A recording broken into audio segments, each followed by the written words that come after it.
The Israeli-Palestinian conflict is perhaps the most complex political issue of our time. Many have resorted to simply blaming one side or the other. But if we take the time to understand the history and correct our misconceptions, a potential path forward for the Palestinians begins to emerge. So let's start by trying to get the story straight and clear up 10 of the biggest misconceptions out there. Misconception number 1. Israel illegally stole land from the Palestinians. In 1947, the UN voted to give land to both the Jews and the Palestinians. The Jews accepted their partition and legally formed the State of Israel. The Palestinians rejected their partition and attacked. Even after losing the war, the Arabs still had most of the land from the UN ruling. Which leads us to misconception number 2. The surrounding Arab nations actually want to create a Palestinian state. So after the war, the West Bank and Gaza were controlled by Jordan and Egypt for 19 years. During that span, those governments never established a Palestinian state.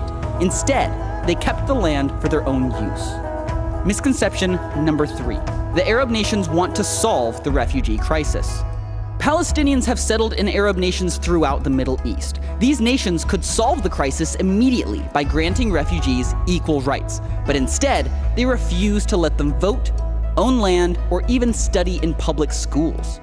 Ironically, the only country to grant them full citizenship rights is Israel, which absorbed 156,000 Arabs after the 1948 war, and even today, Arabs hold seats in the Israeli government and Supreme Court. Misconception number 4. UN efforts are helping to solve the refugee crisis. The UN did step in to provide assistance to the Palestinian refugees, but instead of using their existing agency that helps resettle refugee populations around the world, the UN created UNRWA, which labels every Palestinian as a refugee until a Palestinian state is formed within the borders of Israel. This makes it more difficult for Palestinians to thrive in their host countries and locks them into perpetual refugee status, passing it on to their children, grandchildren, and great-grandchildren, swelling the refugee population from 500,000 in 1949 to nearly 5 million today. As conditions worsened, the international aid started to pour in, which, incidentally, is misconception number 5. The solution is more money. Really? Western nations have given the Palestinians a ton of aid. Even taking inflation into account, they've been given 25 times more money per person than Europe was given to rebuild after World War II. Where's the stable economy? Where's the improved infrastructure?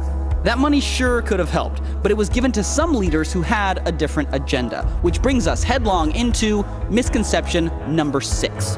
Forming a state is the primary goal of top Palestinian leaders. All of this international aid did go to help ease one man's suffering, Yasser Arafat.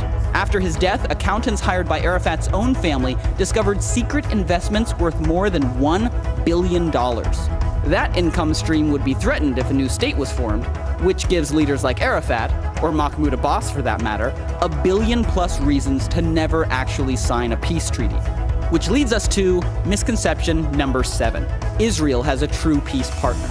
In the year 2000, desperate for a resolution, the Israelis elected Prime Minister Ehud Barak with a mandate to make peace with the Palestinians. Barak offered Yasser Arafat 94% of the land he demanded, except Jerusalem. Arafat flatly refused. President Clinton blamed the failure of the best chance at peace in 60 years squarely on Yasser Arafat. Which brings up perhaps the most common misconception of all. Number 8. Israel just needs to give up land for peace. The last time Israel tried this was in 2005. They forced thousands of Jewish settlers out of Gaza, and in exchange, the Palestinian leaders promised peace. But when the Israelis moved out, the Palestinians voted Hamas in. Yep, they elected a terrorist organization who, since taking power, has fired more than 10,000 rockets into Israel. Surprised? Then you've probably bought into misconception number 9. Most Palestinians want a lasting peace with Israel. Some Palestinians do, but they are a minority.